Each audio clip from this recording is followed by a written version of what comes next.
ಗ್ರಾಹಕರೇ, ವಿಜಯಪುರದ ಪ್ರತಿಷ್ಠಿತ big Mishra peda sweet mart ನಲ್ಲಿ ದಸರಾ ಹಾಗೂ ಬೆಳಕಿನ ಹಬ್ಬ ದೀಪಾವಳಿಯ ಸಲುವಾಗಿ ವಿಶೇಷವಾಗಿ ತಯಾರಿಸಿದ ರುಚಿಯಾದ ಶುಭಾಶಯ ವಿನಿಮಯದ ವಿಶೇಷ ಸಿಹಿ ತಿನಿಸುಗಳ ಆಕರ್ಷಕ ಪ್ಯಾಕ್ಗಳು ಯೋಗ್ಯ ದರದಲ್ಲಿ ಲಭ್ಯವಿದ್ದು ಗ್ರಾಹಕರು ಇದರ ಸದುಪಯೋಗ ಪಡಿಸಿಕೊಳ್ಳಬೇಕು. ವಿಳಾಸ ಬಿಗ್ ಮಿಶ್ರಾ ಪೇಡ, ಬಸ್ ನಿಲ್ದಾಣದ ಹತ್ತಿರ, ಲಲಿತ್ ಮಹಲ್ ಹೋಟೆಲ್ ಎದುರಿಗೆ, ವಿಜಯಪುರ. Mobile number 9513585858.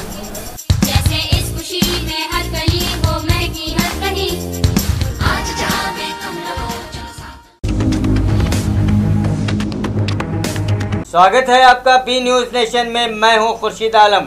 आज बीजापुर में माजी जल संसाधन मंत्री एम.बी. पाटिल ने प्रेस मीट करते हुए कर्नाटक राज्य मंत्री डी.के. शिवकुमार पर निशाना साधते हुए कहा कि लिंगायत धर्म को लेकर पहले ही मैं बता चुका हूं और इस पर पार्टी के आला अधिकारियों से चर्चा करूंगा। शामुलू शिवशंकरप्पा की उम्र हो चुकी है, वो इस तरह की बातें न करें। पहले अपने घर की खबर लें, फिर दूसरों पर उंगली उठाएं। पंचपीठ अधिकारियों ने मुझे मेरे ही क्षेत्र में आकर हराने की कोशिश की। स्वयं प्रधानी मोदी जी भी आए तो मुझे बबलेश्वर मत क्षेत्र में नहीं हरा सकते। लिंगायत धर्म एक है। एस.एम. कृष्णा के दौरान हुकूमत सॉफ्टवेयर में वीर सेवा वर्ड डाला गया, इससे पहले कहीं नहीं था। लिंगायत स्वतंत्र धर्मದ ವಿಚಾರದಲ್ಲಿ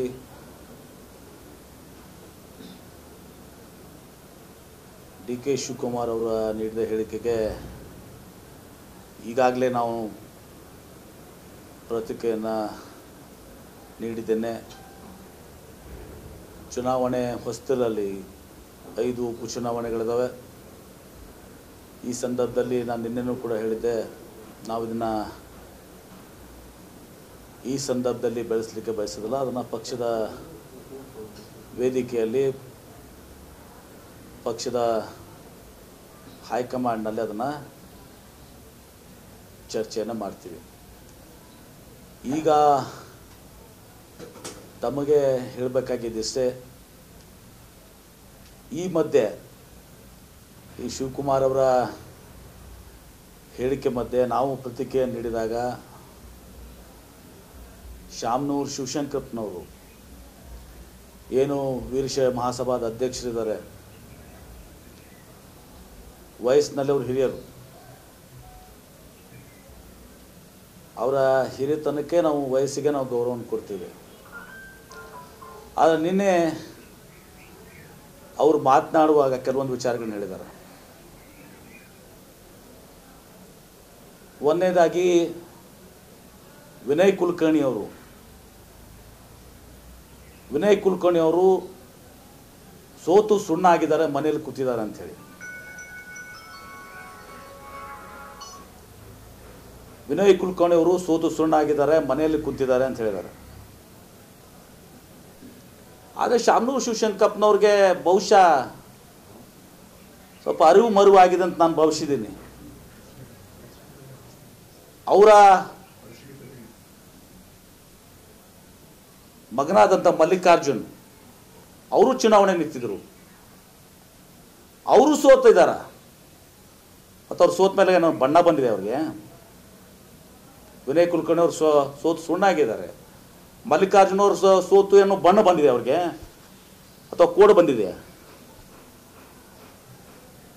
ಶಿವಶಂಕರಪ್ಪನವರು ಇವ್ರಿಗೆ ನಿಲ್ಲುವಂಥ ಕ್ಷೇತ್ರ 70,000 ಮುಸಲ್ಮಾನರಿದ್ದಾರೆ, ಅಲ್ಪಸಂಖ್ಯಾತರು. ಹೀಗಾಗಿ ಇವರು ಚುನಾವಣೆಯಲ್ಲಿ ಆರಿಸಿ ಬಂದಿದ್ದಾರೆ. ಅದೇ ಅವ್ರ ಮಗ ಮಲ್ಲಿಕಾರ್ಜುನ್ ಸೋತಿದ್ದಾರೆ. ಹೀಗೆ ಮತ್ತೊಬ್ಬರ ಬಗ್ಗೆ, ವಿನಯ್ ಕುಲಕರ್ಣಿ ಅವ್ರ ಬಗ್ಗೆ ಹೀಯಾಳಿಸಿ ಮಾತಾಡುವಂಥದ್ದು ಇದು ಅವರ ವಯಸ್ಸಿಗೆ, ಅವರ ಹಿರಿಯತನಗೆ. ಯಾಕಂದ್ರೆ ನಾವೆಲ್ಲರೂ ಕೂಡ ವಿನಯ್ ಕುಲಕರ್ಣಿರಾಗ್ಬೋದು, ನಾನಾಗಿರ್ಬೋದು, ಮಲ್ಲಿಕಾರ್ಜುನ್ ಆಗ್ಬೋದು, ನಾವು ಮೊದಲಿಂದ ಅವರ ಹಿರಿಯರ ನಾಯಕ ಕಳಿಸಿದ್ದೇವೆ, ನಮ್ಮ ತಂದೆ ಸಮಾನ ಅವರು. ಆ ರೀತಿ ಕೊಳಕು ಮಾತಾಡುವಂಥದ್ದು,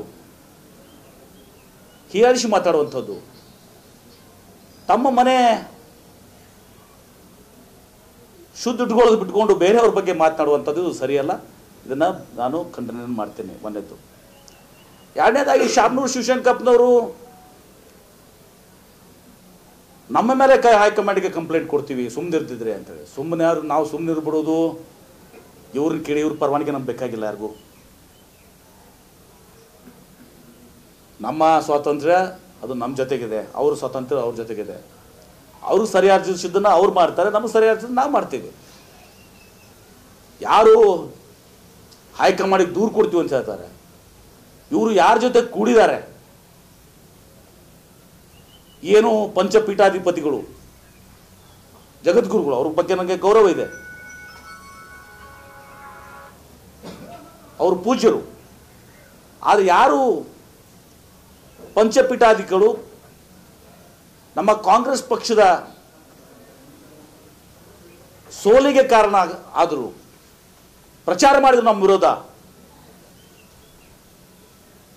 ಅವ್ರ ಜೊತೆ ಇವರು ಕೈ ಜೋಡಿಸ್ತಾರೆ. ಹೋರಾಟ ಸಂದರ್ಭದಲ್ಲಿ ಅವ್ರ ಜೊತೆ ಕೈ ಜೋಡಿಸಿದ್ರು, ಚುನಾವಣೆಯ ಸಂದರ್ಭದಲ್ಲಿ ಅವ್ರು ಕೈ ಜೋಡಿಸಿದ್ರು. ಈ ಪಂಚಪೀಠಾಧಿಪತಿಗಳು ನನ್ನ ಮತಕ್ಷೇತ್ರದಲ್ಲಿ ಬಂದು ಕೂಡ ಪಾದ ಪೂಜೆ ಏನೇನೋ ಪೂಜೆ ಮಾಡಿ ನನ್ನನ್ನು ಸೋಲ್ಸಕ್ಕೆ ಪ್ರಯತ್ನ ಮಾಡಿದರು. ಆರ್ ಶಿವಶಂಕರಪ್ಪನವ್ರು ಹೇಳಿ ಬಯಸ್ತೇನೆ, ನನ್ನ ವಿರುದ್ಧ ಸ್ವತಃ ಪ್ರಧಾನಮಂತ್ರಿ ನರೇಂದ್ರ ಮೋದಿ ಅವರು ನನ್ನ ಮತಕ್ಷೇತ್ರಕ್ಕೆ ಬಂದರು, ಪ್ರಚಾರ ಮಾಡಿದರು. ಪಂಚಪೀಠಾಧಿಪತಿಗಳು ವ್ಯಾಪಕವಾಗಿ ಪ್ರಚಾರ ಮಾಡಿದರು. ಆದರೂ ನನ್ನ ಜನತೆ ನನಗೆ 1 ಲಕ್ಷ ಮತವನ್ನು ಕೊಟ್ಟಿದ್ದಾರೆ. 30,000 ಮತದಿಂದ ಇವತ್ತೊಂದು ಸಾರಿಸಿ ಕಳಿಸಿದ್ದಾರೆ. ಈಗ ವಿನಯ್ ಕುಲಕರ್ಣಿ ಅವರು ಸೋತಿದ್ದ ಇರ್ಬೋದು, ಅದು ಬೇರೆ ಬೇರೆ ಕಾರಣಗಳಿಂದ ಇವತ್ತು ಸೋತಿದ್ದಾರೆ. ಶರಣ್ ಪ್ರಕಾಶ್ ಅವರು ಬೇರೆ ಬೇರೆ ಕಾರಣದಿಂದ ಸೋತಿದ್ದಾರೆ. ಮತ್ತು ನಿಮ್ಮ ಮಗ ಆರಿಸಿ ಬರ್ಬೇಕಾಗಿತ್ತಲ್ಲ ಮಲ್ಲಿಕಾರ್ಜುನು. ಇಷ್ಟೆಲ್ಲ ನೀವು ಹೇಳ್ತೀರಿ, ನಿಮ್ಮ ಮಗ ಯಾಕೆ ಆರಿಸಿ ಬರಲಿಲ್ಲ? ಇದ್ರ ಬಗ್ಗೆ ಆತ್ಮಾವಲೋಕನ ಮಾಡ್ಕೊಳ್ಳಿ, ತಿಳ್ಕೊಳ್ಳಿ ನಿಮ್ಮ ಮೊದಲು. ಅದಕ್ಕೆ ನೀವೇನು ಹೈಕಮಾಂಡ್ಗೆ ನಮ್ಮೇಲೇ ದೂರು ಕೊಡ್ತೀವಿ ಸುಮ್ಮನೆ ಇರಬೇಕು ಅಂಥೇಳಿ ಈ ದಬ್ಬಾಳಿಕೆ ಹಿರಿಯರಿಂದ ನಿಮ್ಮಿಂದ ಮಾಡುವಂಥದ್ದು ಸರಿಯಲ್ಲ. ಮತ್ತು ಇದಕ್ಕೆ ನಾವು ಬಗ್ಗುವುದಿಲ್ಲ, ಇದನ್ನು ಕೇಳುವುದಿಲ್ಲ. ಹಿರಿಯರಿದ್ದೀರಿ, ನಿಮ್ಮನ್ನ ಗೌರವಿಸ್ತೀವಿ ಅಷ್ಟೇ.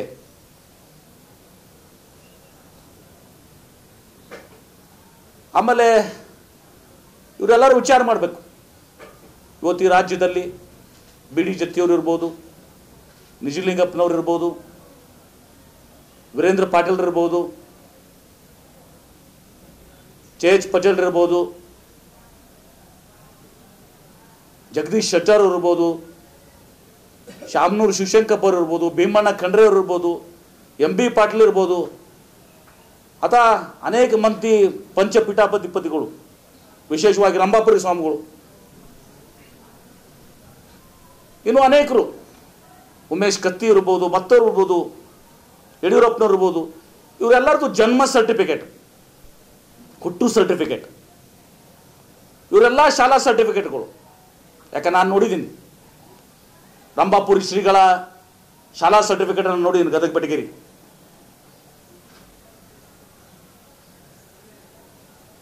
ಇವರೆಲ್ಲರದು ಕೂಡ ಸರ್ಟಿಫಿಕೇಟ್ನ ಲಿಂಗಾಯತ ಅಂತ ಇದೆ. ಯಾರ ಸರ್ಟಿಫಿಕೇಟ್ನಾಗ ವೀರಶೈವರು ಅಂತಿದೆ? ಈ ರಾಜ್ಯದಲ್ಲಿ ಒಂದು 10,000 ಜನ ವೀರಶೈವ ಅಂಥೇಳಿ ಸರ್ಟಿಫಿಕೇಟ್ ಸಿಕ್ಕಿದಲ್ಲ. ನಾವು ಹೇಳ್ತಾ ಇರೋದು, ನಮ್ಮ ನಿಲುವು ಯಾವತ್ತೂ ಕೂಡ ಒಂದೇ ಇದೆ, ವೀರಶೈವ ನಮ್ಮ ಒಂದು ಉಪಜಾತಿ. ಲಿಂಗಾಯತ ಸ್ವತಂತ್ರ ಧರ್ಮ, ವೀರಶೈವ ಅದರ ಒಂದು ಭಾಗ. ಅವ್ರು ನಮ್ಮವರಲ್ಲ ಅಂತ ಹೇಳ್ತಾ ಇಲ್ಲ ನಾವು, ಅವರದು ಉಪಜಾತಿ. ಇವತ್ತಿನ ದಿವಸ ಹಳೆ ಮೈಸೂರಿನಲ್ಲಿ ವಿಶೇಷವಾಗಿ ಸುಮ್ಮನೆ ನಾವು ವೀರಶೈವರು ಎಲ್ಲರ certificate Lingayat. M B Patil ನಾನು ಸರ್ಟಿಫಿಕೇಟ್ ತೆಗೆದ್ರೆ ನನ್ನ ಲಿಂಗಾಯತ್ ಅಂತ ಹೊಡ್ತದೆ, ಅಲ್ಲಿ B M Patil certificate Lingayat ಅಂತ ಹೊಡ್ತದೆ, ಶಿವಶಂಕರಪ್ಪ ಅವ್ರದ್ದು ಲಿಂಗಾಯತ್ ಅಂತ ಹೊಡ್ತದೆ, ಖಂಡ್ರೆ ಅವ್ರದ್ದು ಹೊಡ್ತದೆ, ವೀರೇಂದ್ರ ಪಾಟೀಲ್ರು, ಜತ್ತಿಯವರು, ಯಾರ್ಯಾರು ತಗೋತಾರೆ ಎಲ್ಲರದ್ದು ಸರ್ಟಿಫಿಕೇಟ್ ಲಿಂಗಾಯತ್ ಅಂತ ಇದು. ಯಾರ್ದು ಕೂಡ ವೀರಶೈವ ಅಂತಿಲ್ಲ. ಇತ್ತೀಚೆಗೆ ಎಸ್ ಎಂ ಕೃಷ್ಣ ಸರ್ಕಾರ ಇದ್ದಾಗ ನಮ್ಮ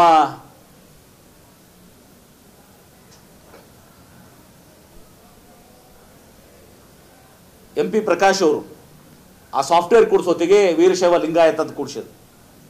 ಅಂದಿನ ಹಿಡಿದು ಇವತ್ತೊಂದು ದಿವಸ ವೀರಶೈವ ಲಿಂಗಾಯತ್ ಅಂತೇಳಿ ಇವತ್ತೊಂದು ದಿವಸ ಸರ್ಟಿಫಿಕೇಟ್ನಲ್ಲಿ ಬರ್ತಾ ಇದೆ ಹೊರತು ಅದಕ್ಕಿಂತ ಮುಂಚಿತವಾಗಿ ಯಾರ್ದು ಸರ್ಟಿಫಿಕೇಟ್ ವೀರಶೈವ ಲಿಂಗಾಯತ್ ಅಂತಿಲ್ಲ. ಎಲ್ಲರೂ ಕೂಡ ಲಿಂಗಾಯತರೇ. ಹೀಗಾಗಿ ಶಾಮನೂರು ಶಿವಶಂಕಪ್ಪನವರೇ, ತಾವು ಹಿರಿಯರಿದ್ದೀರಿ, ತಂದೆ ಸಮಾನ, ನಿಮ್ಮ ಬಗ್ಗೆ ಗೌರವವನ್ನು ವ್ಯಕ್ತಪಡಿಸ್ತೀವಿ. ಇನ್ನು ಮುಂದಾದರೂ ಹೇಳಿಸಿ ಮಾತಾಡುವಾಗ ನಿಮ್ಮ ಮಗ ಸೋತಿದ್ದಾನೆ, ನಿಮ್ಮ ಮಗ ಸೋತು ಸುಣ್ಣಾಗಿದ್ದಾನೆ. ನೀವು ಸುಮ್ಮನೆ ಅದು ಮುಸಲ್ಮಾನರ ಮತಕ್ಷೇತ್ರ, ಅಲ್ಪಸಂಖ್ಯಾತರು 70,000 ಆರಿಸಿ ಬಂದಿದ್ದೀರಿ. ಮತ್ತು ಯಾರು ಕಾಂಗ್ರೆಸ್ಸಿನ ವಿರೋಧ, ಯಾರು ಯಡಿಯೂರಪ್ಪನ ಮುಖ್ಯಮಂತ್ರಿ ಆಗಬೇಕು ಅಂತೇಳಿ ರಂಭಾಪುರಿ ಶ್ರೀಗಳು, ಶ್ರೀಶೈಲ ಎಲ್ಲರೂ ಕೂಡ ಇವತ್ತು ದಿವಸ ಪ್ರಯತ್ನ ಅವ್ರ ಜೊತೆ ಕೈ ಜೋಡಿಸಿದ್ದೀರಿ. ನಮ್ಮೂರದ್ದೇನು ಕಂಪ್ಲೇಂಟ್ ಮಾಡ್ತೀರಾ ನೀವು? ಮಾಡಿ ಒಂದ್ಸಲ ಆಗ್ಬಿಡ್ಲಿ. ಇದು ಒಂದ್ಸಲ ನಾನು ಹೇಳಿದೆ, ನಿನ್ನೆನೂ ಕೂಡ ಹೇಳಿದ್ದೀನಿ, ಎಲ್ಲರೂ ಬಂಡವಾಳ ಹೊರಗೆ ಬರಬೇಕಿದ್ರಲ್ಲಿ ಅಂತ ಹೇಳಿ. ಅದಕ್ಕೆ ನಾವು ತಯಾರಿದ್ದೀವಿ. ತಮ್ಮ ವಯಸ್ಸಿಗೆ ಗೌರವ ಕೊಡ್ತೀವಿ ಅಂಥೇಳಿ ಬೇಕಾದ್ದು ಬೇಡದ್ದು ಮಾತನಾಡೋದು ಶೋಭೆ ತರೋದಲ್ಲ. ತಾವು ಅದನ್ನು ಹಿರಿತನವನ್ನು, ನಾವೇನೋ ತಂದೆ ಸಮಾನ ಅಂತ ಹೇಳ್ತೀವಿ, ಆ ಹಿರಿತನವನ್ನು ಉಳಿಸ್ಕೊಂಡು ಹೋಗುವಂಥ ಒಂದು ಪ್ರಯತ್ನವನ್ನು ತಾವು ಮಾಡಿ ಅಂತೇಳಿ ಕಳಕಳಿಯಿಂದ ನಾನು ಶಾಮನೂರು ಶಿವಶಂಕಪ್ಪನವ್ರಿಗೆ ತನ್ನ ಮೂಲಕ ವಿನಂತಿಯನ್ನು ಮಾಡ್ಕೋತೇನೆ. ಏನು ಯಾರು ಈಗ ಹೇಳಿದಾರಲ್ಲ, ಈಗ ದಿನೇಶ್ ಗುಂಡೂರಾವ್ ಅವರು ಹೇಳಿದ್ದಾರೆ, ಅದು ಅವರು ವೈಯಕ್ತಿಕ ಹೇಳಿಕೆ ಅಂತೇಳಿ ನಮ್ಮ KPCC ಅಧ್ಯಕ್ಷರು ಹೇಳಿದ ಮೇಲೆ ಅಲ್ಲಿಗೆ ಅದು ಮುಗೀತದೆ. ಇನ್ನು ಉಳಿದ ಭಾಗವೇನಿದೆ DK ಶಿವಕುಮಾರ್ ಅವ್ರದ್ದು, ಅದು ಪಕ್ಷದ ಚೌಕಟ್ಟಿನಲ್ಲಿ 4 ಗೋಡೆಗಳ ಮಧ್ಯೆ ಈ ಉಪಚುನಾವಣೆಗಳು ಮುಗಿದ ಮೇಲೆ ಹೈಕಮಾಂಡ್ ಹಂತದಲ್ಲಿ ಕೂಡ ಅದು ಚರ್ಚೆ ಆಗ್ತದೆ. ವೈಯಕ್ತಿಕವಾಗಿ DK ಶಿವಕುಮಾರ್ ಅವರು ನಮ್ಮದು ಏನೂ ಇಲ್ಲ, ಆದರೆ ಈ ಹೇಳಿಕೆ ಕೊಡುವಂಥದ್ದು ಅದು ರಂಭಾಪುರಿ ಶ್ರೀಗಳ ಒಂದು ಕಾರ್ಯಕ್ರಮದಲ್ಲಿ ಗದಗನಲ್ಲಿ ಹೋಗಿ, ರಂಭಾಪುರಿ ಶ್ರೀಗಳ ನೀವು ಗೊತ್ತಿದೆ ನಿಮ್ಮೆಲ್ಲರಿಗೂ, ಅವರು ಕಾಂಗ್ರೆಸ್ ಪಕ್ಷಕ್ಕೆ ವಿರೋಧಿಸಿದಂಥವ್ರು, ಯಡಿಯೂರಪ್ಪನವ್ರು ಮುಖ್ಯಮಂತ್ರಿ ಆಗಲಿ ಅಂತ ಹೇಳಿದವರು, ಸಿದ್ದರಾಮಯ್ಯನವ್ರನ್ನ ಸೋಲಿಸಲಿಕ್ಕೆ ಪ್ರಯತ್ನ ಮಾಡಿದಂಥವ್ರು, ಅವ್ರ ಕಾರ್ಯಕ್ರಮನಲ್ಲಿ ಹೋಗಿ ಅವ್ರನ್ನ ಇಂಪ್ರೆಸ್ ಮಾಡೋಕ್ಕೆ ಹೋಗಿ ನೀವು ಎಡವಟ್ಟು ಮಾಡ್ಕೊಂಡಿದ್ದಾರ. ಸಹಜ, ಮನುಷ್ಯ ತಪ್ಪು ಮಾಡ್ತಾನೆ. ಅದಕ್ಕೆ ನಾವು ಇದನ್ನು ಬೆಳೆಸಲಿಕ್ಕೆ ಬಯಸಿದ್ರೆ ವೈಯಕ್ತಿಕವಾಗಿ ಶಿವಕುಮಾರ್ ಅವ್ರದ್ದು ನಮ್ಮದಿರೋ ಒಳ್ಳೆಯ ಸ್ನೇಹಿತರು, ನಮ್ಮ ಕಲೀಗವರು. ಮತ್ತು ಕ್ಯಾಬಿನೆಟ್ನಲ್ಲಿ ಇದನ್ನು ಲಿಂಗಾಯತ ಇದು ಮಾಡಿದಾಗ ಭಾಳ ಪ್ರಬಲವಾಗಿ ನಮಗೆ ಬೆಂಬಲವನ್ನು ವ್ಯಕ್ತಪಡಿಸಿದ್ದಾರೆ ಅವರು. ಈಗೇನೋ ಒಂದು ಆ ಕಾರ್ಯಕ್ರಮದಲ್ಲಿ ಹೋಗಿ ಅವ್ರನ್ನ ಇಂಪ್ರೆಷನ್ ಮಾಡೋಕ್ಕೆ ಹೋಗಿ ಸ್ವಲ್ಪ ಎಡವಟ್ಟು ಮಾಡ್ಕೊಂಡಿದ್ದಾರೆ. ತಪ್ಪುಗಳಾಗ್ತವೆ. ಅದು ಪಕ್ಷದ ವೇದಿಕೆಯಲ್ಲಿ ಮುಂದೆ ಚರ್ಚೆ ಮಾಡ್ತೀವಿ. 3ನೇ ತಾರೀಕು ಮುಗಿಲಿ. ನೋಡಿ, ಕ್ಯಾಬಿನೆಟ್ನಲ್ಲಿರುವಂಥದ್ದು ನಾನು ಕೂಡ ಮಾತಾಡಬಾರ್ದು, ಅದು ಗೌಪ್ಯವಾದಂಥದ್ದೆಲ್ಲನೂ ಕೂಡ. ಕ್ಯಾಬಿನೆಟಲ್ಲಿ ಏನೇನಾಯಿತು ಅನ್ನೋದನ್ನು ಆ್ಯಕ್ಚುಲಿ ಬಹಿರಂಗಪಡಿಸುವಂಥ ಕೆಲಸ ಮಾಡಬಾರ್ದು. ಅನಿವಾರ್ಯವಾಗಿ ಅವರು ಹೇಳಿದ್ದಾರೆ ಅಂಥೇಳಿ ಒಂದು ದಿವಸ ಮಾತನಾಡೋದಕ್ಕೆ ಉತ್ತರ ಕೊಡಲಿಕ್ಕೆ ಹೇಳಿದ್ದೀವಿ ಹೊರತು, ನಾನಾಗಲಿ ಶಿವಕುಮಾರ್ ಅವರಲ್ಲಿ ಕ್ಯಾಬಿನೆಟಲ್ಲಿ ಏನು ನಡೀತದೆ ಅನ್ನೋದು ಅದು ಗೌಪ್ಯ ವಿಚಾರ. ಹತ್ತು ದಿವಸ ಅದರ ಹೊರಗಡೆ ಮಾತಾಡುವಂಥ ಕೆಲಸ ಅಲ್ಲ. ನಾನು ಹೇಳಿದ್ದೀನಲ್ಲ ನಿನ್ನೆ, ಆತ್ಮಸಾಕ್ಷಿಯಾಗಿ ಹೇಳಿ ಅವರು ಸತ್ಯವನ್ನು ಹೇಳಿ ಕ್ಯಾಬಿನೆಟ್ನಲ್ಲಿ ಅವ್ರು ಏನು ಮಾಡಿದ್ದಾರೆ ಅಂತ ಹೇಳ್ಕೊಳ್ಳಿ ಅಂತ ಹೇಳಿ. ಅದಕ್ಕೆ ಅವ್ರು ಉತ್ತರ ಕೊಟ್ಟಿಲ್ಲ. ಮೊದಲೇ ಹೇಳಿದಾಗಿದೆ, ಬಿಟ್ಬಿಡಿ ಸಾಕಿದ್ದಕ್ಕೆ. ಇವತ್ತು ವಿಷಯ ಕೇವಲ DK ಶಿವಕುಮಾರ್ ಅವರ ಸ್ಟೇಟ್ಮೆಂಟ್ಗೆ ನಿನ್ನೆ ಉತ್ತರ ಕೊಟ್ಟಿದ್ದೀವಿ, ಎಲ್ಲ ಕಡೆ ಬಂದುಬಿಟ್ಟಿದೆ. ಇವತ್ತು ವಿಷಯ ಕೇವಲ ನಮ್ಮ ಹಿರಿಯರಾದಂಥ ಶಾಮನೂರು ಶಿವಶಂಕಪ್ಪ ಸೌಕಾರ್ ಬಗ್ಗೆ ಅಷ್ಟೇ ಮಾತನಾಡುವಂಥದ್ದಿತ್ತು. ನಮ್ಮ ಹತ್ರ ದುಡ್ಡಿದೆ, ನಮ್ಗಿಂತ ಭಾಳ ದುಡ್ಡಿದೆ ಅವ್ರಿಗೆ. ನಮ್ಮದು 1 ಪೈಸೆ ಇದ್ರೆ ಅವ್ರದ್ದು ಒಂದು 100 ರೂಪಾಯಿ ಇದೆ ಏನ್ರಿ. ಅವ್ರು ಭಾಳ ಅಗರ್ಭ ಶ್ರೀಮಂತರು ಏನ್ರಿ. ಅವ್ರ ಬಗ್ಗೆ, ಹಿರಿಯರ ಬಗ್ಗೆ ನಾವು ಅದನ್ನು ಮಾತನಾಡೋಕ್ಕೆ ಹೋಗೋದಿಲ್ಲ. ಅವ್ರಿಗೆ ಗೌರವ ಇದೆ. ಆದರೆ ಅವರು ಮಾತನಾಡುವಂಥದ್ದು, ಹೀಯಾಳಿಸಿ ಮಾತಾಡುವಂಥದ್ದು. ತಮ್ಮ ಮಗ ಸೋತು ಸುಣ್ಣಾಗ್ಯಾನ, ಮತ್ತು ನಿಮ್ಮ ಮಗ ಮತ್ತು ವೀರಶೈವ ಮತ್ತು ಲಿಂಗಾಯತ ಸೋತು ನಿಮ್ಮ ಮಗ ಯಾಕೆ ಸೋತ? ಹೌದು, ಆಯಿತು. ಅವರ ಹರಿಕೆಯಿಂದ ನಾ ಇನ್ನೂ ಹೆಚ್ಚಿನ ಶ್ರೀಮಂತ ಆಗಲಿ ಅಂತ ಹೇಳ್ಬೋದು. ಯಾಕೆ ನಮ್ಮ ಹಿರಿಯರ ಆಶೀರ್ವಾದ ಅಲ್ಲ. ಅದರ ಅರ್ಥ ಮಾಡ್ಕೊಡ್ರಿ. ತಮ್ಮ ಬೆನ್ನು ತಾವು ನೋಡ್ಕೊಳ್ಳಂಗಿಲ್ಲ. ತಮ್ಮ ಮಗ ಸೋತಾನ ಚುನಾವಣೆಯಲ್ಲಿ, ಗೆದ್ದಿದಾರ? ನಾನು ಗೆದ್ದಿದ್ದೀನಿ ಇವತ್ತು, ಒಂದು 30,000ದಿಂದ ಗೆದ್ದಿದ್ದೀನಿ, 1 ಲಕ್ಷದಿಂದ ಬಂದಿದ್ದೀನಿ. ಇವ್ರು ಹೆಂಗೆ ಗೆದ್ದಿದ್ದಾರೆ? ಅಲ್ಪಸಂಖ್ಯಾತ ಮತ ಆಯ್ತಾ ಒಂದು ಗೆದ್ದಿದ್ದಾರಲ್ಲಿ. ಹಿಂಗೆ ಹೀಯಾಳಿಸಿ ವಿನಯ್ ಕುಲಕರ್ಣಿ ಅವರು ಒಬ್ಬ ಯುವ ನಾಯಕ, ಹೀಗೆ ಹೀಯಾಳಿಸಿ ಮಾತಾಡುವಂಥದ್ದು. ಈಗೇನು ಇದಕ್ಕೇನು ಉತ್ತರ ಕೊಡ್ತಾರೆ? ನಿಮ್ಮ ಮಗ ಸೋತಿದ್ದಕ್ಕೇನು ಏನು ಉತ್ತರ ಕೊಡ್ತಾರೆ? ಮತ್ತು ಗೆಲ್ಲಬೇಕಾಗಿತ್ತಲ್ಲ ನಿಮ್ಮ ಮಗ, ವೀರಶೈವ ಇಟ್ಕೊಂಡು ಗೆಲ್ಲಬೇಕಾಗಿತ್ತು. ಮತ್ತು ನಿಮ್ಮ ಮಗ ಯಾಕೆ ಸೋತರು? ನಿಮ್ಮ ಮಗ ಧರ್ಮ ಕುಡ್ಸಕ್ಕೆ ಹೊಂಟಿದ್ರಲ್ಲ ನೀವು, ನಿಮ್ಮ ಮಗ ಧರ್ಮ ಕುಡ್ಸಕ್ಕೆ ಹೊಂಟಿದ್ರಲ್ಲ, ಯಾಕೆ ಸೋತರು? ಅದು ಹೋರಾಟ. ಈಗ ಜಾಮದಾರ್ ಅವರು ಇನ್ನಿತರರು ಅದನ್ನು ಮುಂದುವರಿಸ್ಕೊಂಡು ಹೋಗ್ತಾ ಇದ್ದಾರೆ. ಕೇಂದ್ರ ಸರ್ಕಾರ ಮುಂದಿದೆ, ಇದು ಅನವಶ್ಯಕವಾಗಿತ್ತು. ಕೇಂದ್ರ ಸರ್ಕಾರ ಮುಂದಿದೆ. ಕೇಂದ್ರ ಸರ್ಕಾರ ಏನು ನಿರ್ಣಯ ತಗೋತ, ಎಲ್ಲ ಶಾಂತಿ ಇತ್ತು. ಇದು ರಂಭಾಪುರಿ ದಸರಾ ಕಾರ್ಯಕ್ರಮದಾಗ ಹೋಗಿ ಎಡವಟ್ಟು ಆಯ್ತಿದ್ದು, ಸುಮ್ಮನೆ ಹೋಗಿದ್ದು. ಯಾರು ಈಗ ಹೋರಾಟ ಪ್ರಶ್ನೆ ಬರಂಗಿಲ್ಲ. ಕೇಂದ್ರ ಸರ್ಕಾರ ಮುಂದೆ ಮನವಿ ಇದೆ. ಈಗ ಅರಿವು ಮೂಡಿಸುವಂಥ ಕೆಲಸ ನಡೆದಿದೆ. ತಿರಸ್ಕಾರಗೊಳ್ಳಂಗಿಲ್ಲ. ಸತ್ಯ ಅನ್ನೋದಲ್ಲ, ಅದು ಆಗಲೇಬೇಕಾಗ್ತದೆ. ನಾವು ಎಲ್ಲ ಐತಿಹಾಸಿಕ ದಾಖಲಾತಿಗಳನ್ನು ಕೊಟ್ಟಿದ್ದೀವಿ. ನಮ್ಮ ವಿರೋಧಿಗಳದು ಏನೂ ಕೂಡ ಯಾವುದೂ ಬಂಡವಾಳ ಇಲ್ಲ, ಅಲ್ಲಿ ಯಾವುದೂ ದಾಖಲಾತಿ ಇಲ್ಲ, ಏನೂ ಇಲ್ಲ. ಹೀಗಾಗಿ ಕೇಂದ್ರ ಸರ್ಕಾರನೂ ಕೂಡ 99% ಇವತ್ತಿನ ದಿವಸ ನಮ್ಮ ಪರವಾಗಿ ನಿರ್ಣಯ ಕೊಡಬೇಕಾಗ್ತದೆ. ಲಿಂಗಾಯತ 1% ಏನಾದರೂ ಕೊಟ್ಟರೆ 1%, 99% ನಮ್ಮ ಪರವಾಗಿ ಬರ್ತದೆ. ಯಾಕಂದ್ರೆ ದಾಖಲಾತಿ ನೋಡೇ ಕೊಡಬೇಕಲ್ಲ, ನೀವು ಸುಮ್ಮನೆ ಕೊಡಕ್ಕೆ ಬರೋದಲ್ಲ. ಒಂದು ವೇಳೆ ಏನಾದರೂ ರಾಜಕೀಯ ಆದರೆ 1% ಏನಾದರೂ ಆದರೆ ಮುಂದೆ ಸುಪ್ರೀಂ ಕೋರ್ಟ್ಗೆ ಹೋಗ್ತದೆ. ಕಡೆಗೆ ಸುಪ್ರೀಂ ಕೋರ್ಟ್ನಲ್ಲಿ ನಿರ್ಣಯ ಆಗೋದು. ಮತ್ತು ಸುಪ್ರೀಂ ಕೋರ್ಟ್ ಹೇಗೆ ನಿರ್ಣಯ ತಗೋತದೆ? ಎಲ್ಲ ದಾಖಲಾತಿ ಮೇಲೆ ನಿರ್ಣಯ ತಗೋತದೆ. ಆ ಎಲ್ಲ ದಾಖಲಾತಿಗಳು 100ಕ್ಕೆ 100% ಇವತ್ತಿನ ದಿವಸ ಕಟ್ಟ ಕಡೆಗೆ ಲಿಂಗಾಯತ ಸ್ವತಂತ್ರ ಧರ್ಮ ಆಗುದೇ. ಅದನ್ನು ಯಾರನ್ನೂ ತಪ್ಸಕ್ಕಾಗೋದಲ್ಲ. ಸುಪ್ರೀಂ ಕೋರ್ಟ್ನಾಗತ್ತರು ಯಾರು ಏನು ಮಾಡೋಕ್ಕಾಗಲ್ಲ. ಅಲ್ಲಿ ವಶೀಲೆ ಮಾಡಕ್ಕೆ ಬರ್ತದೇನೆ? ಅಲ್ಲಿ ವಶೀಲೆ ಮಾಡಕ್ಕೆ ಬರಲ್ಲ. ಸುಪ್ರೀಂ ಕೋರ್ಟ್ನಾಗ ಏನು ದಾಖಲಾತಿಗಳಿದ್ದಾವೆ ಆ ದಾಖಲಾತಿಗಳ ಮೇಲೆ ಹೋಗ್ತದೆ. ಡಾಕ್ಯುಮೆಂಟ್ಸ್, ಗೆಜೆಟಿಯರ್ಸ್ ಇದ್ದಾವೆ. ಐತಿಹಾಸಿಕ ಸಂವಿಧಾನಕ್ಕಿಂತ ಮುಂಚಿತವಾಗಿರುವಂಥದ್ದು, ಸ್ವಾತಂತ್ರ್ಯಕ್ಕಿಂತ ಮುಂಚಿತವಾಗಿರುವಂಥ ಎಲ್ಲ ದಾಖಲಾತಿಗಳಿದ್ದಾವೆ. ನಿಮಗೂ ಕೊಟ್ಟಿದ್ದೆ ಇಲ್ಲಿ ಬಿಜಾಪುರದಲ್ಲಿ. ಇವ್ರದ್ದು ಏನಾದ್ರು ದಾಖಲಾತಿಗಳು ಕೊಡಲಿ. ಸತ್ಯ ನಮ್ಮ ಪರವಾಗಿದ್ರೆ ನಮ್ಮ ಪರವಾಗಿ ಆಗ್ತದೆ, ಸತ್ಯ ಅವ್ರ ಪರವಾಗಿದ್ರೆ ಅವ್ರ ಪರವಾಗಿ ಆಗಲಿ. ಅದರ ಬಗ್ಗೆ ಏನದೆ ಒಪ್ಪಬೇಕಾಗ್ತದೆ. Supreme court is final. Ultimately supreme ಕೋರ್ಟ್ನಾಗ ಫೈನಲ್ ಆಗ್ತದೆ. ಈಗ ಅನವಶ್ಯಕವಾಗಿತ್ತು. ಇಷ್ಟು ಮಾತ್ರ ಹೇಳಬಲ್ಲೆ. ನೋಡಿ, ನಾನು ಹಿರಿಯರ ನೋಡಿ ಅದೇ ಹೇಳಿದ್ರಲ್ಲ. ಈಗ ನಾ ಯಾವ ಅಂತ ಪಕ್ಷ ವಿರೋಧಿ ಕೆಲಸ ಮಾಡಿಲ್ಲ. ನೀವು ಆ ಪಂಚಪೀಠದವ್ರು ಯಾರು ಕಾಂಗ್ರೆಸ್ ಪಕ್ಷದ ವಿರೋಧ ಮಾಡಿದ್ದಾರೆ, ಯಾರು ಯಡಿಯೂರಪ್ಪನ ಮುಖ್ಯಮಂತ್ರಿ ಮಾಡಬೇಕು, ಅವ್ರ ಜೊತೆ ನೀವು ಕೈ ಜೋಡಿಸಿದಿರಿ. ನಿಮ್ಮ ಮೇಲೆ ಹೈಕಮಾಂಡ್ ದೂರ ಕೊಡಬೇಕು, ನಮ್ಮ ಮೇಲೆ ಹೈಕಮಾಂಡ್ ದೂರ ಕೊಡ್ತಿರೋ? ಹಿರಿಯರ ಬಿಡಿ ಪಾಪ ಅವ್ರ ಮೇಲೆ.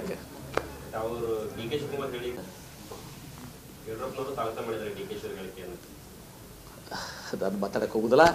ಪಕ್ಷ ಈಗ 5 ಚುನಾವಣೆಗಳು ಎದುರಿಸ್ತಾ ಇದ್ದೀವಿ. ಈ 5 ಚುನಾವಣೆ ಗೆಲ್ಲುವಂಥದ್ದು ನಮಗೆ ಭಾಳ ಮಹತ್ವದಿದೆ. ಪಕ್ಕದಲ್ಲಿ ಜಮಖಂಡಿ ಇದೆ, ಬಳ್ಳಾರಿ ಇದೆ, ಶಿವಮೊಗ್ಗ ಇದೆ, ಮಂಡ್ಯ ಇದೆ, ರಾಮನಗರ ಇದೆ. ಈ ಚುನಾವಣೆಗಳನ್ನ ಗೆಲ್ಲುವಂಥದ್ದು ನಮ್ಮ ಕಡೆಯೆಲ್ಲ ಲಕ್ಷ್ಯ ಹೋಗಬೇಕು. ಇಂಥ ಅನಾವಶ್ಯಕವಾದಂಥ ಅವಶ್ಯಕತೆ ಇರಲಾರ ಸಂದರ್ಭದಲ್ಲಿ ಏನೋ ಒಂದು ಯಾರನ್ನೋ ಓಲೈಸಲಿಕ್ಕೆ ಯಾವುದೋ ಒಂದು ಕಾರ್ಯಕ್ರಮದಲ್ಲಿ ಹೋಗಿ ಈ ಥರ ಮಾಡೋದ್ರಿಂದ ಇದು ಪಕ್ಷದ ಮೇಲೆ ಪರಿಣಾಮ ಆಗ್ತದೆ. ನಾವು ಅದನ್ನು ಬೆಳೆಸಲಿಕ್ಕೆ ಹೋಗೋದಿಲ್ಲ. ನಾನು ಮೊನ್ನೆನೂ ಕೂಡ ಅದು ಹೇಳಿದ್ದೀನಿ. ಪಕ್ಷದ 4 ಗೋಡೆ ಮಧ್ಯೆ ಪಕ್ಷದ ವೇದಿಕೆಯಲ್ಲಿ ಹೈಕಮಾಂಡ್ನಲ್ಲಿ ಇದೆಲ್ಲ ಕೂಡ ಚರ್ಚೆ ಆಗ್ತದೆ. ಒಮ್ಮೆ ಎಲ್ಲ ಸತ್ಯ ಹೊರಗೆ ಬಂದುಬಿಡಲಿ. ಎಲ್ಲರೂ ಮಾಡುವಲ್ಲ. ದಕ್ಷಿಣ ಕರ್ನಾಟಕ ಎಷ್ಟು ಬಂದಿದ್ದಾವೆ, ಕೋಸ್ಟಲ್ ಕರ್ನಾಟಕ ಎಷ್ಟು ಬಂದಿದ್ದಾವೆ, ಉತ್ತರ ಕರ್ನಾಟಕ ಎಷ್ಟು ಬಂದಿದ್ದಾವೆ, ನಾವು ತಯಾರಿದ್ದೀವಿ ಅದಕ್ಕೆ. ಪಕ್ಷದ ವೇದಿಕೆಯಲ್ಲಿ ಆ 3ನೇ ತಾರೀಕು ಮುಗಿದ್ಮೇಲೆ, ನವೆಂಬರ್ 3 ಮುಗಿದ್ಮೇಲೆ ಎಲ್ಲ ನಾಷ್ಟ ಮಾಡಿ. Thank you. ಈಗ ಅದಕ್ಕೆ ನಾವು ಸ್ಟಾಪ್ ಮಾಡ್ತಾ ಇದ್ದೀವಿ. ನಾನು ನಿನ್ನೇನು ಕೂಡ ಹೇಳಿದ್ದೀನಿ. ನಾನು ನಿನ್ನೇನು ಕೂಡ ಅದೇ ಹೇಳಿದ್ದೀನಿ. ಕೊಟ್ಟ ಮೇಲೆ ಪ್ರತಿಕ್ರಿಯೆ ಕೊಡಬೇಕಾಗಿತ್ತು. ಅಲ್ಲಿಗೆ ನಾನು ಶಿವಕುಮಾರ್ ವಿಷಯದಾಗ ನಾನು ಅಲ್ಲಿಗೆ ಸ್ಟಾಪ್ ಮಾಡಿದ್ದೀನಿ. ಅಲ್ಲಿಗೆ ಸ್ಟಾಪ್ ಮಾಡಿದ್ದೀನಿ. ಶಾಮನೂರು ಶಿವಶಂಕರಪುರದ ಒಂದು ಎಡಿಷನಲ್ ಬಂತಲ್ಲ, ಇಂಪ್ಲೀಡಿಂಗ್ ಅಪ್ಲಿಕೇಶನ್. ಅದು ಇಂಪ್ಲೀಡಿಂಗ್ ಅಪ್ಲಿಕೇಶನ್ ಬಂದ್ಮೇಲೆ ಅದಕ್ಕೆ ಒಂದು ಸ್ಪಷ್ಟೀಕರಣ ಕೊಟ್ಟಿದ್ದೀನಿ. ಇದಾದ್ಮೇಲೆ ಕೂಡ ನಾವು ಮತ್ತೆ ಫರ್ದರ್ ಅವರಾಗಿ ಏನೋ ಸ್ಟೇಟ್ಮೆಂಟ್ ಕೊಟ್ಟರೆ ಅದಕ್ಕೆ ರಿಟ್ರ್ಯಾಕ್ಟ್ ಮಾಡಬೇಕಾಗ್ತದೆ, ಸ್ಟೇಟ್ಮೆಂಟ್ ಕೊಡಬೇಕಾಗ್ತದೆ. ನಾವಾಗಿ ಇವತ್ತು ಸಹ ಕೆಲಸ ಮಾಡ್ಲಿಕ್ಕೆ ಬಯಸೋದಿಲ್ಲ. ಯಾರು ಅವ್ರೇನು ಹಿಂದೇಟ್ ಹಾಕಿಲ್ಲ. ಹೊರಟಿಯವರು ಮಾತಾಡಿದ್ದಾರೆ. ಹೊರಟಿಯವರು ನಿಲುವು ಕೆಲವೊಂದು ವಿಚಾರಗಳಿದಾವೆ. और खबरों के लिए देखते रहिए पी न्यूज नेशन। नम्मा विजय उत्सव बीजापुर में पहली बार। ऐतिहासिक स्मारकों का शहर बीजापुर, जिसकी संस्कृति, सभ्यता और पकवान सारी दुनिया में प्रसिद्ध हैं। इसी का एक मेल एक ही जगह आपको 2, 3, 4 नवंबर 2018 दरबार हाई स्कूल मैदान में नम्मा विजय उत्सव शॉपिंग एंड फूड फेस्टिवल का आयोजन किया गया है, जहां आप अपने परिवार के साथ एंटरटेनमेंट शो, सोशल अवेयरनेस और हेल्थ चेकअप कैंप जैसे कंसेप्ट के अलावा मनोरंजन का भरपूर आनंद उठा सकेंगे, जिसकी सुविधा के लिए हर तरह का प्रयास इस इवेंट में किया गया है। अपने भाग दौड़ की जिंदगी से थोड़ा वक्त परिवार के साथ निकालकर इसका लाभ उठाए, क्योंकि बीजापुर का ये पहला फेस्टिवल है जहां पर आपको लजीज पकवान का जायका, नए जीवन के अनुभव और मनोरंजन के साथ मॉडर्न लाइफ का स्टाइल देखने का मौका मिलेगा। Metallics presents festival offer Dasara and Diwali. Men's 30% off, kids 50% off, women's 50% off. Purchase any item and you get gift hampers. Place Metallics Cloth Shop, SS Complex opposite, beside Ganj. Hurry up! Metallics presents Dasara and Diwali offer. B news nation के latest न्यूज़ों को अपने mobile में देखने के लिए YouTube में B news nation के चैनल के सब्सक्राइब आइकॉन को दबाएं और फिर बेल आइकॉन को दबाने पर आप लेटेस्ट न्यूज़ों को देख सकते हैं।